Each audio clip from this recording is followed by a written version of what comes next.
हमें पता है they were made with such things, इस तरह से बने हैं वो sentences, then we can be more confident while making the sentences, right?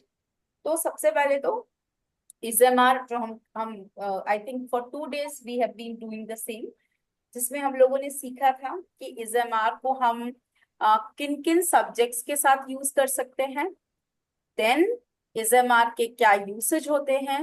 Other than this, इजेमआर हम लोग प्रेजेंट टेंस में लगाते हैं, पास्ट में इसका कोई लेना देना नहीं है, फ्यूचर में कोई लेना देना नहीं है, we generally use for present, right. फिर हमने ये भी सीखा था कि जब हमें कभी भी सेंटेंस बनाने होते हैं जिनमें हम नॉन एक्शन सेंटेंसेस की बात करते हैं, we talk about the sentences where we just put ourselves into such sentences like किसी का नेम बताना है, to talk about somebody's identity, किसी की जॉब और किसी की क्वालिटी, जिसमें नॉन एक्शन है, कहीं पर भी एक्शन नहीं बताना है, such sentences are used for is am are, right. अब जो सेंटेंसेस मैंने आपको दिए थे वो आपको पता है ना, सारे के सारे sentences were completely related to non action, state of being की बात हो रही थी, राइट। स्टेट ऑफ बीइंग की अगर बात करेंगे तो we will definitely talk about such sentences, right. इसको मैंने हिंदी में किया हुआ है so that you will understand in your own mother tongue, समझ लेंगे जल्दी से। सिंपल सेंटेंसेस हैं। अच्छी बात यह है कि what I did, like I just put vocabulary below, right. तो कभी कभी ऐसा होता है ना, वी वांट दोज वर्ड्स, अगर वर्ड पता हो then we can translate better, ठीक। right. ये नीचे वर्ड्स भी हैं और इन वर्ड्स की हेल्प से ही आप लोग जो भी सेंटेंस बनाना है वो बना सकते हो। तो ये ऑलरेडी हम लोग, आई गेस आप लोगों ने इसको घर पे किया होगा, नहीं किया है तो ऑन द स्पॉट कर लेंगे, है ना, कोई प्रॉब्लम नहीं है, अभी इसी वक्त भी कर लेंगे, कोई इशू नहीं है, ठीक है। सो लेट्स बिगिन विद, सबसे पहला सेंटेंस है, तो हमको पहले क्या समझना है, ट्रांसलेट करते वक्त वी नीड टू अंडरस्टैंड कि इस सेंटेंस में सब्जेक्ट कौन है, वो व्यक्ति हम्म के बारे में ये सेंटेंस है, राइट। तो जनरली सेंटेंस में सब्जेक्ट हमें आगे ही मिल जाता है, वो चाहे हिंदी लैंग्वेज हो और चाहे इंग्लिश लैंग्वेज हो, we get the sentence subject in the beginning only, शुरू में ही मिल जाता है, जैसे तुम, यू, हम्म वह, ही और शी, यह तो दिस, वे तो दे, है ना, आज तो टुडे, कक्षा है तो क्लास, और भोपाल तो भोपाल ही है, name of a person, right, name of a place, यहाँ पर गीतांजलि इज अ गर्ल, तो लड़की का नाम है। तो सब्जेक्ट्स तो हमें जल्दी पता चल जाते हैं, फिर भी जो जो जिसके बारे में ये सेंटेंस है दैट इज सब्जेक्ट, है ना दीप्ति, ऐसा ही है ना, जी मैम। राइट। अब हम क्या करते हैं, बाकी का जो सेंटेंस है वो ट्रांसलेट वर्ड्स के ऊपर कर लेते हैं, मेरा है तो माय, सबसे अच्छे को बोलते हैं द बेस्ट, दोस्त को बोलते हैं फ्रेंड, है ना। और जो हो लगा है लगा है लगा है, हूं भी लगा होगा कहीं कहीं पर, हाँ, हम्म उसको हम इजएमआर से बताते हैं। ये मैं आपको हिंदी बता चुकी, अगर आपको टिपिकल हिंदी में समझना है तो ये भी समझ सकते हैं, राइट। वैसे यहाँ पर स्ट्रक्चर क्या फॉलो कर रहे हैं हम लोग, कल भी हमने सीखा था, सब्जेक्ट के बाद इजएमआर, और इजएमआर के हम्म बाद में अदर वर्ड्स, अदर वर्ड्स कुछ भी हो सकते हैं, है ना। Okay ma'am. दोस्त हो सकता है, हम्म बहन हो सकता है, मोबाइल हो सकता है, खिलाड़ी हो सकता है, कुछ भी हो सकता है, ठीक है। चले ट्रांसलेट, हम्म तो एक एक करके करते हैं, राइट। एक सेंटेंस, ओके। सेंटेंस वो बताइए, we have a new student Nandini, hi Nandini, can you hear me? Hi ma'am. Hi, is it your first class? Yes. Is it your first class ever, और आप ऑफलाइन के स्टूडेंट हैं और online join किया है या ऑनलाइन ही ज्वाइन किया है? ऑनलाइन ही लिया है। क्या करते हैं आप? मैं BHMS की स्टडी। बीएचएमएस कर लिया है आपने? जी। कहाँ से किया है? भोपाल से किया है? वो हाँ LBS से किया है, भोपाल से। भोपाल से किया है। अच्छा, ओके। और अभी क्या कर रहे हैं? प्रैक्टिस कर रहे हैं? अभी प्रैक्टिस कर रहे कहाँ रहते हैं? हैं। मैं मंडीदीप में रहती हूँ। मंडीदीप में रहते हैं। एक काम करते हैं, अभी तो आप सेंटेंसेस को थोड़ा सा समझिए। एक जी सेंटेंस आप भी बनाने की कोशिश कीजिए, है ना? आप भी कोशिश जी करिए जी। कि जो जितना आपको समझ आता है, अगर नहीं आता तो कोई जी प्रॉब्लम नहीं। आज आप एक काम करें, मैं आपको एक आज थोड़ा सा, आज आपको फर्स्ट डे है ना, व्हाट यू डू इज, जी आप सेंटेंस को अभी सुने, बाकी आपके क्लासमेट्स जी फ्रेंड्स है वो क्या बोल रहे हैं, राइट, मैं क्या लिख रही हूँ। जी उसके बाद कल से फिर आप अपना इनपुट देना, ठीक है? आज आप थोड़ा सा जी समझो, सुनो, ठीक? जी। Okay ma'am. और अगर कोई सेंटेंस आपको लगता है कि आप बता पाते हो, आप कर पाते हो, तो आप मुझे बताएं एंड स्पीक दैट सेंटेंस, ठीक है? ओके वैसे ओके। सेंटेंसेस आर सिंपल, जो हम लोग कहीं ना कहीं बोलते हैं और सुनते रहते हैं, कभी कभी बोल देते हैं, कभी कभी सुना हुआ रहता है, तो सिंपल ही है। फिर भी जी लगता है कि today you are not able to do, कोई बात नहीं, आप उससे कल भी कर सकते हो, कल बता देना, ठीक है? ओके। ओके, चलो। अब शुरू करते हैं गाइस। तो तुम मेरे सबसे अच्छे दोस्त हो, this sentence will be told by Shivani. You are my good friend. सबसे अच्छे गुड तो कैसे होगा? सबसे अच्छे गुड नहीं होगा, सबसे अच्छा मतलब बेस्ट, Okay, ma'am. ठीक You है? are my best friend. Okay, thank you. क्या बोलेंगे? You are my best friend. Hmm. You are my best friend, ठीक? Oh sorry, two best friend, right. अब याद रखना है, जब हम इंग्लिश बोलते हैं तो हम कोशिश करते हैं कि हमारी बोलने की जो तरीका होता है वो थोड़ा फ्लुएंटली आए, धीरे धीरे।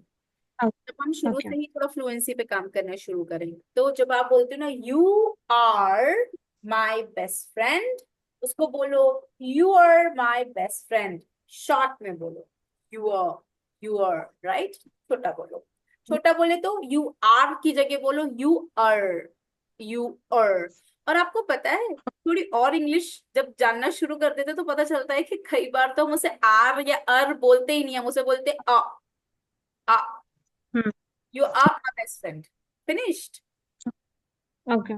राइट? तो उससे क्या होता है ना, थोड़ा सा और फ्लुएंटली हम उसको बोलते हैं and it sound like real English, Indian English he. Okay. लेकिन फिर हम धीरे धीरे बोलने लगते हैं तो छोटा साउंड है। बाकी लिखने में पूरा लिख सकते हैं, बोलने में शॉर्ट फॉर्म में बोल सकते हैं यू आर। कैसे लिखेंगे यू आर? यहाँ पे एक बार लिख देती हूँ so that you start practising like this, you are, you are, right? चलो, Dipti, your turn. Yes ma'am. बताइए। वो है मेरी चचेरी ममेरी बहन है, तो she is my cousin sister. Sister लगाएंगे? Yes ma'am. क्यों लगाएंगे? Cousins. Ma'am, cousin. नहीं, कजिन तो कजिन तो लगाएंगे, मतलब सिस्टर बहन, हाँ सिस्टर लगाएंगे मैम। क्यों लगाएंगे? मैम क्योंकि मैम इसमें लिखा कजन, है। कजन वो चचेरी बहन है ना, कजन सिस्टर। तो सिस्टर क्यों लगाएंगे? कजिन ठीक है ना?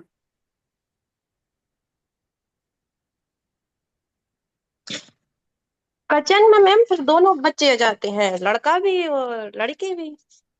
सी लड़का कैसे होगा? क्या ma'am, she is my cousins. She तो एक ही होता है ना, शी मतलब, यस मैम। है ना? हाँ।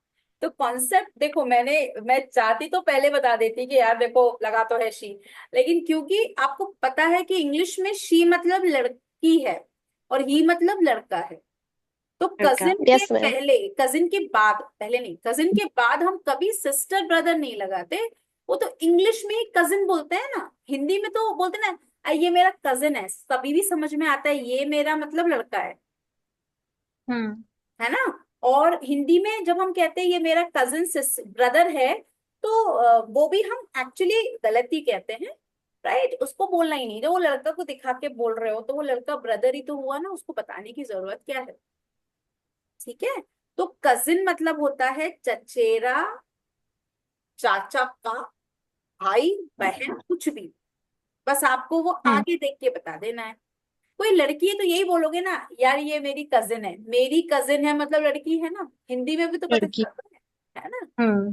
कजिन सिस्टर और कजिन ब्रदर आर वेरी देसी वर्ड्स। देसी आप समझते हो ना, जो एक्चुअली हम्म। इंग्लिश में रॉन्ग है, इंग्लिश में है ही नहीं। जबकि वो हिंदी में भी नहीं है, पर चलो ठीक है, हिंदी में तो चल जाता है यार, चलता है, ठीक है। कई बार हम ऐसे होता है ना, कई स्कूलों की छुट्टी हो गई है, स्कूल तो इंग्लिश वर्ड है, स्कूलों कैसे होगा? स्कूल्स होना चाहिए। हम्म।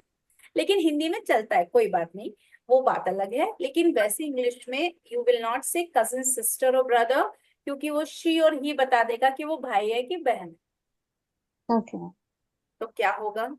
She is my cousin. अब कजन। आपसे कोई नहीं पूछेगा लड़का है कि लड़की, अरे शी मतलब लड़की होता है, ठीक है। हम्म। ओके। Okay, very nice. चलो शिवानी, योर टर्न, आपकी बारी। This is new mobile. Yes yes, यहाँ पे यह का मतलब है दिस, दिखाकर बोल रहे हम्म। हैं। जैसे मैं अपना मोबाइल दिखाऊं और मैं बोलूं कि ये नया मोबाइल है, दिखाकर बोलते हैं तो दिस लगाते हैं, ठीक है।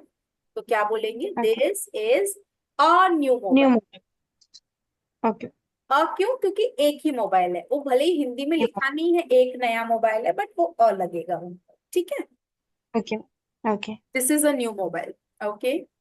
वे भारतीय ओके। क्रिकेट खिलाड़ी हैं।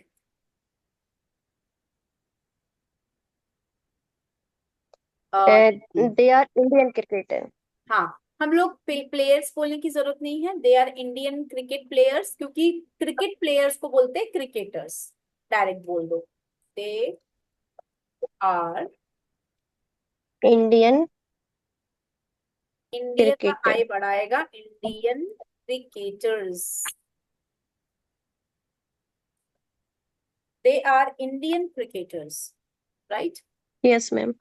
वे इंडियन भारतीय। Cricketer. Okay, Shivani your turn. आज मेरा जन्मदिन है। Today is my birthday. हाँ, सही है, ठीक है। Today is my birthday. कोई और सेंटेंस भी होता है क्या इसका? Ma'am today is my birthday. और इसको मैम ऐसे भी वैसे तो बोल यही सकते, होगा। वैसे एक यही, ही होगा ना। इसको ऐसे भी बोल हम्म। सकते हैं, it's my birthday today. Okay. दोनों ही सही है इंग्लिश में। टुडे इज माय बर्थडे, आज मेरा हम्म। जन्मदिन है।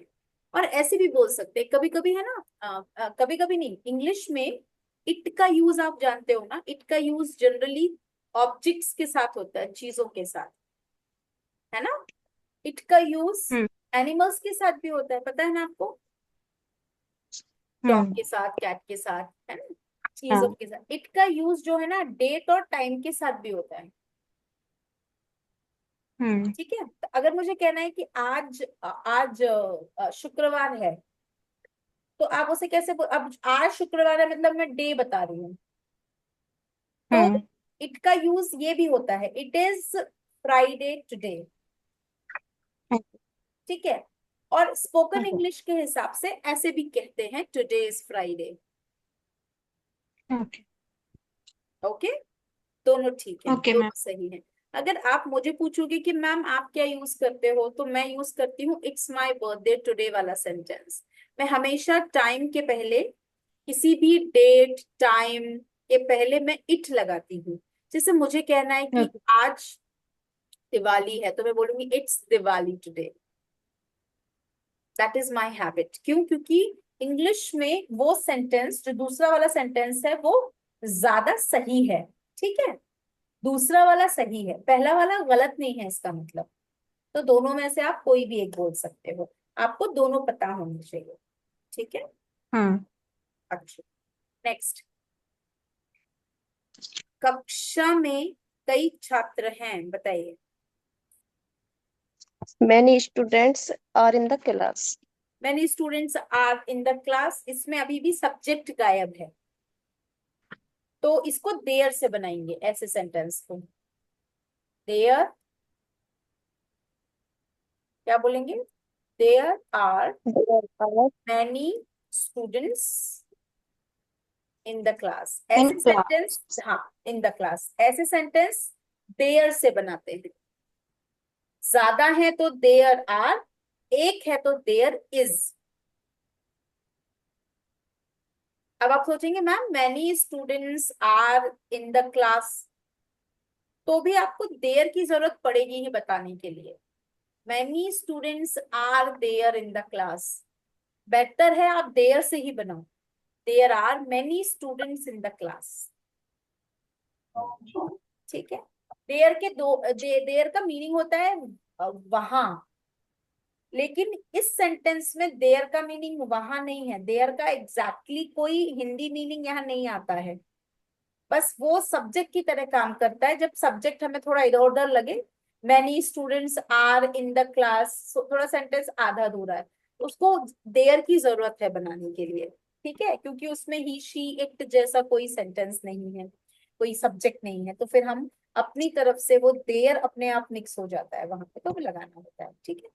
चलिए नेक्स्ट Okay. बताएं, जिसका भी टर्न है वो बताएंगे। भोपाल में कई झीलें Now, हैं। there are uh, there are many lakes in Bhopal. Very good, देखा ऐसे ही बनेगा, है ना? क्या बोलेंगे? There are There are many many lakes in lakes Bhopal. In Bhopal. Oh, Bhopal हमेशा बी कैपिटल ही लिखते हैं, जगह का नाम होता है ना, जब हाँ प्रॉपर हाँ जगह का नाम हो, प्रॉपर पर्सन का नाम हो, और प्रॉपर सब्जेक्ट का नाम, प्रॉपर नाउन हम्म, हो, सिंगल, जो proper noun means one name for one, तो हमेशा प्लूरल कैपिटल वर्ड आता है, ठीक है। अच्छा, Geetanjali is a name of a girl. Geetanjali एक होनहार लड़की है। होनहार के लिए वर्ड क्या होता है? सी। होनहार के लिए वर्ड होता है promising, प्रॉमिसिंग। आपको promising, पता है प्रॉमिसिंग की जगह आप टैलेंटेड भी कह सकते हो। talented. टैलेंटेड भी हम्म बोल सकते हो, प्रॉमिसिंग भी कह सकते हो, दोनों वर्ड सही है। बताइए क्या बोलेंगे? Geetanjali is a talented girl. हाँ,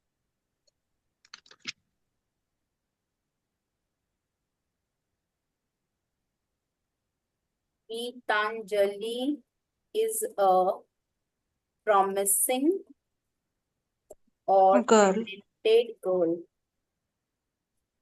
ठीक। गीतांजलि इज अ प्रॉमिसिंग और टैलेंटेड गर्ल, ठीक। अच्छा, नेक्स्ट सेंटेंस है, अमर एक काम Uh, है। अमर एक um, तो Amar is Amar is skiver. अस्काइवर। स्काइवर मतलब होता है कामचोर, कोई व्यक्ति होता है ना जिसको काम करना पसंद हाँ नहीं, ज्यादा काम ही नहीं करता, बच के निकल लेता है।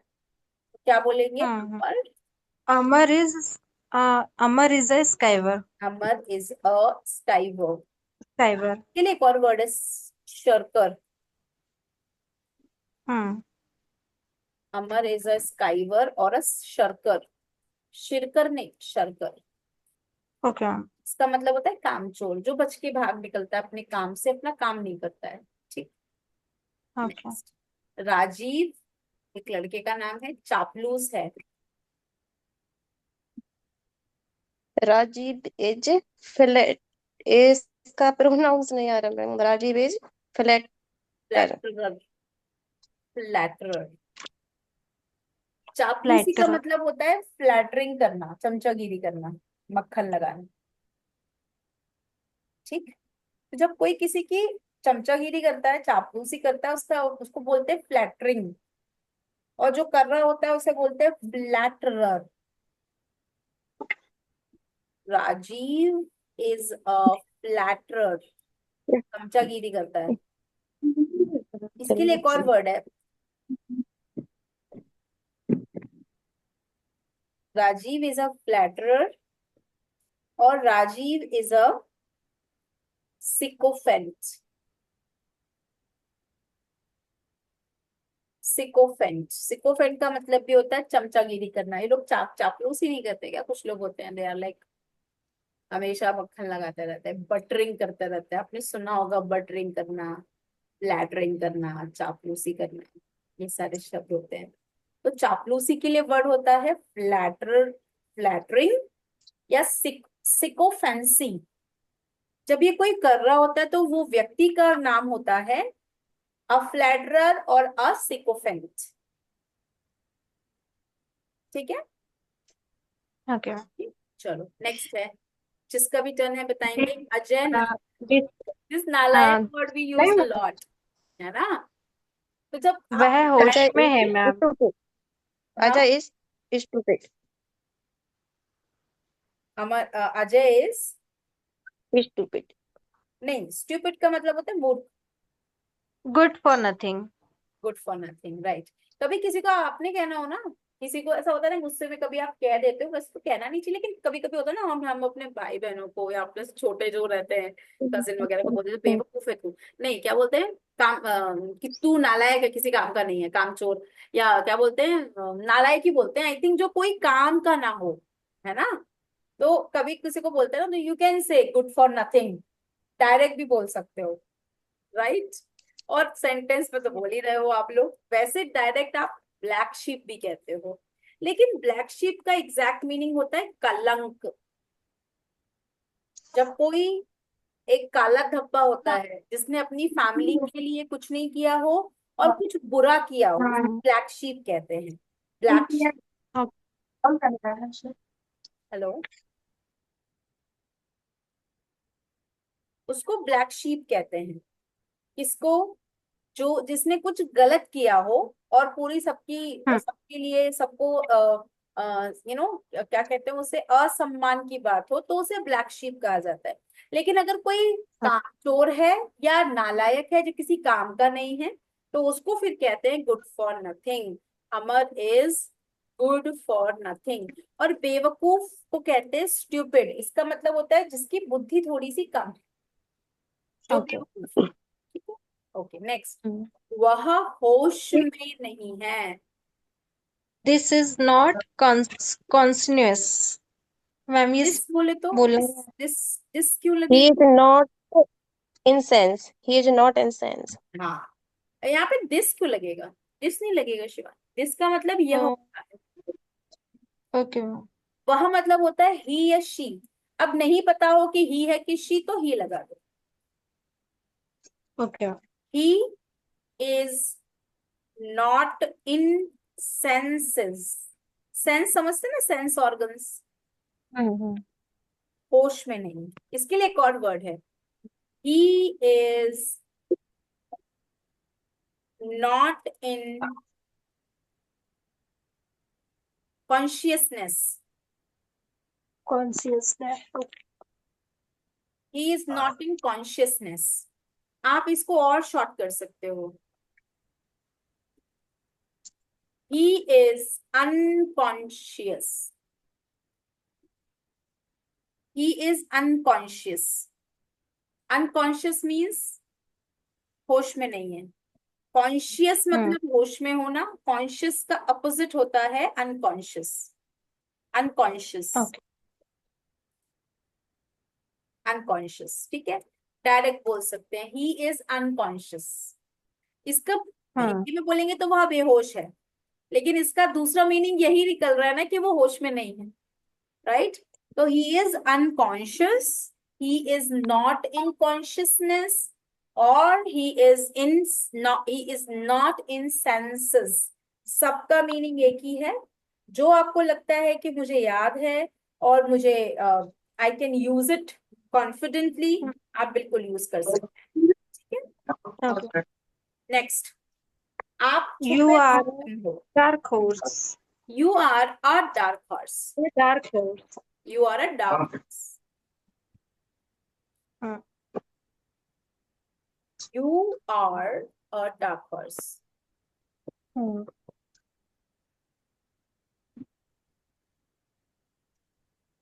डार्क हॉर्स का मतलब होता है वो व्यक्ति जिसमें कई क्वालिटीज है, छुपा हुआ है ना। Okay next. Your kids are very naughty. फिर से बताइए, your kid are very naughty. कितना किड है?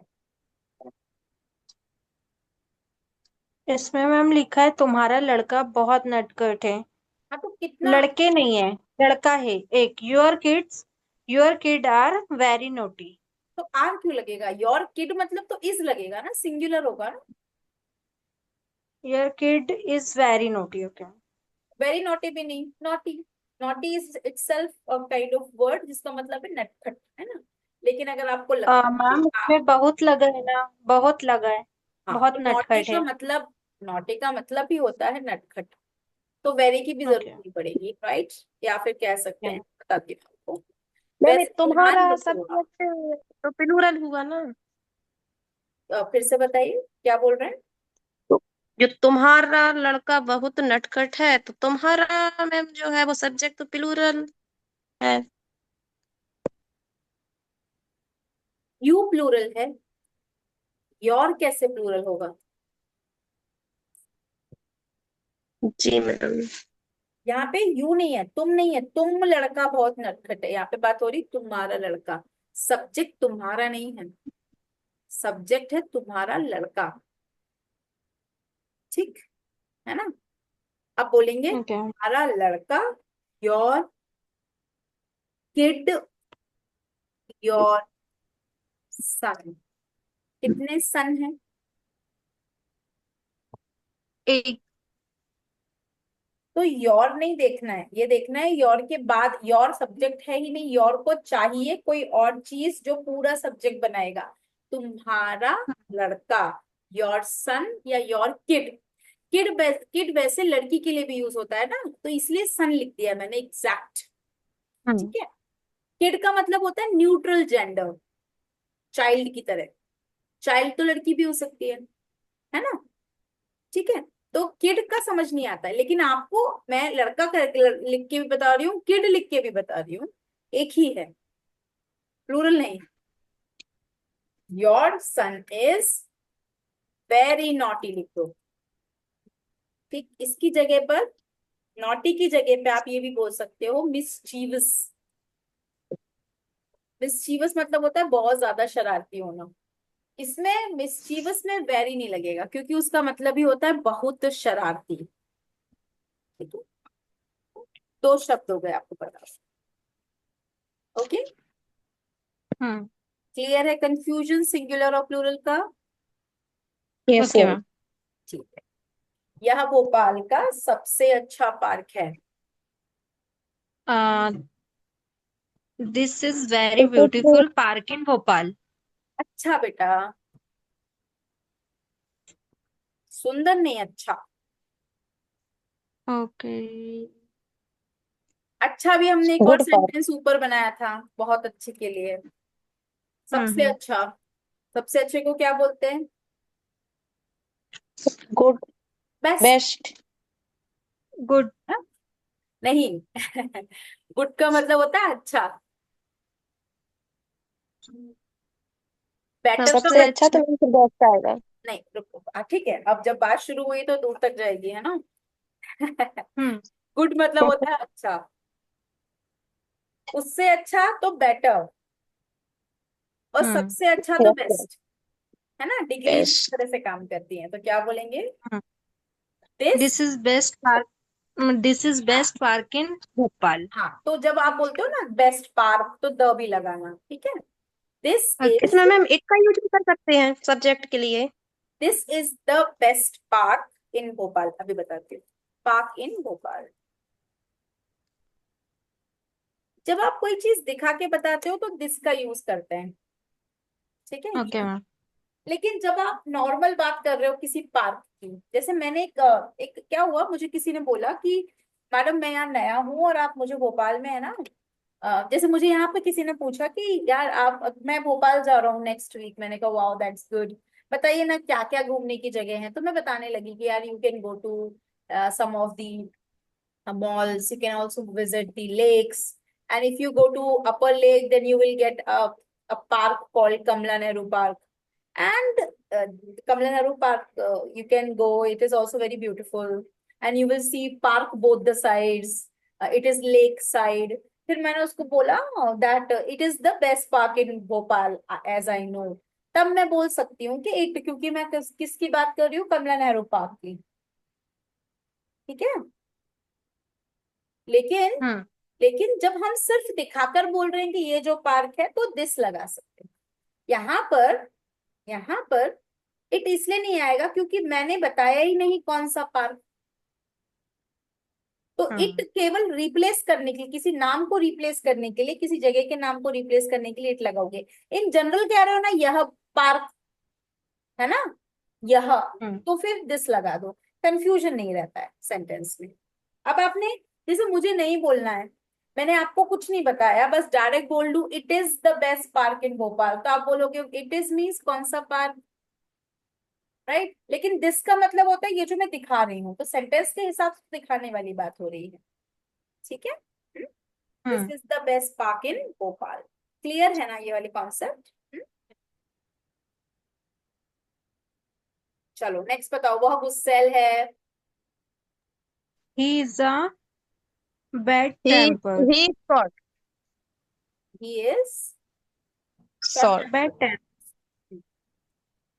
देखो, जब पता नहीं हो ही है कि शी है तो ही लगाओ। ठीक है। ही इज, आ नहीं लगेगा। एक एक गुस्सैल नहीं है, गुस्सैल है, नेचर है उसका, क्वालिटी है गुस्सैल होने की, बैड क्वालिटी है ना। He is short Bad. और बैड टेम्पर्ड, Okay. दोनों ही एडजेक्टिव्स हैं। बैड टेम्पर्ड, आपने अपनी क्वालिटी बताई थी ना अच्छी वाली, ये किसी की नेगेटिव क्वालिटी की बात हो रही है। ठीक। चलिए नेक्स्ट बताइए। कीर्ति हाजिर जवाब है। आपको याद है मैंने आपको शायद एक बार बोला भी था बीरबल के लिए कि देखो बीरबल बीरबल बहुत विटी थे, है ना, क्या बहुत। हुआ क्या बोलेंगे? क्विक बिटी विटी बोल सकते हैं, क्विक विटेड भी बोल सकते हैं। क्विक विटेड क्या बोल सकते हैं? क्विक, ऐसे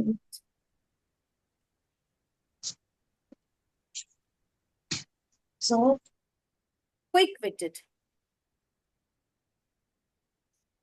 और क्विक विटेड की जगह पर तो एक वर्ड दूसरा है, वो मैं आपको नेक्स्ट बैच में पढ़ाऊंगी जब हम इंटरमीडिएट में जाएंगे, तो थोड़ा सा अलग सा वर्ड है। इसलिए अभी आपको क्या याद रखना है? Kirti is a name of girl. Kirti is quick witted.